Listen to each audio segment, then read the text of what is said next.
100 शब्द प्रति मिनट शुरू।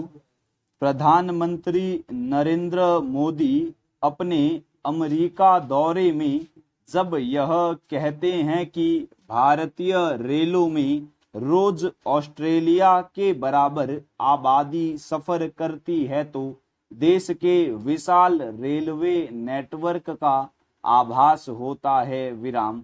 दूसरी ओर इसी रेलवे नेटवर्क में सफर करने वाले जब रेलवे को नुकसान पहुंचाने का काम करते हैं तो चिंता होना स्वाभाविक है विराम।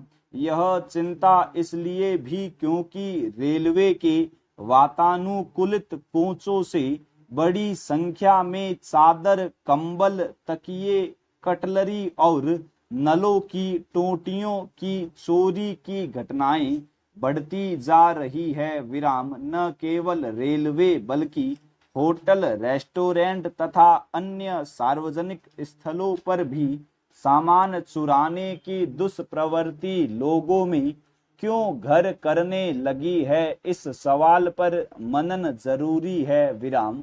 देखा जाए तो रेलवे की संपत्ति को नुकसान की घटनाएं यात्रियों के चरित्र पर बड़ा आक्षेप है विराम। हाल ही रेलवे ने बीते एक साल में विभिन्न रेल मंडलों में यात्रियों द्वारा चोरी किए गए सामान की जानकारी सार्वजनिक की है विराम। चोरी किए गए सामान की कीमत का आंकड़ा करोड़ों रुपए में है विराम।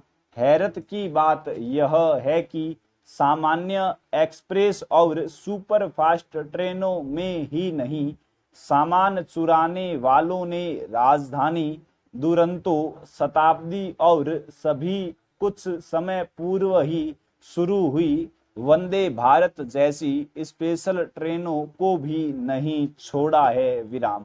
इनमें उपलब्ध करवाई जाने वाली कटोरी, कटलरी, केतली के साथ ही बाथरूम में लगे ब्रांडेड नल, शॉवर, गन पाइप और एलईडी लाइटें तक लोग खोल कर ले गए विराम। महंगा टिकट लेकर रेलवे के वातानुकूलित कोच में सफर करने वाले भी ऐसा करने लग जाए तो यह वाकई शर्मसार करने वाली बात है विराम।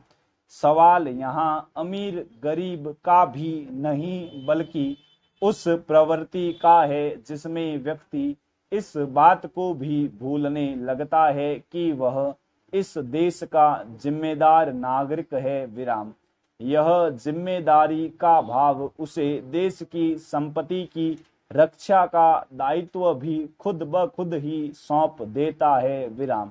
समझदारी, जिम्मेदारी व शिष्टाचार की अपेक्षा हर किसी से की जानी चाहिए विराम। यह उम्मीद तो कतई नहीं की जा सकती कि कोई कोच से चोरी तक कर लेगा विराम। यह सही है कि सामान की रखवाली का जिम्मा रेलवे का है, पर इसे भी साफ समझा जा सकता है कि हजारों ट्रेनों में प्रतिदिन यात्रा करने वाले करोड़ों यात्रियों की हर पल निगरानी नहीं की जा सकती विराम। लोगों में नैतिकता, राष्ट्रीय कर्तव्य व जवाबदेही के बीजों के अंकुरण के प्रयास करने होंगे विराम।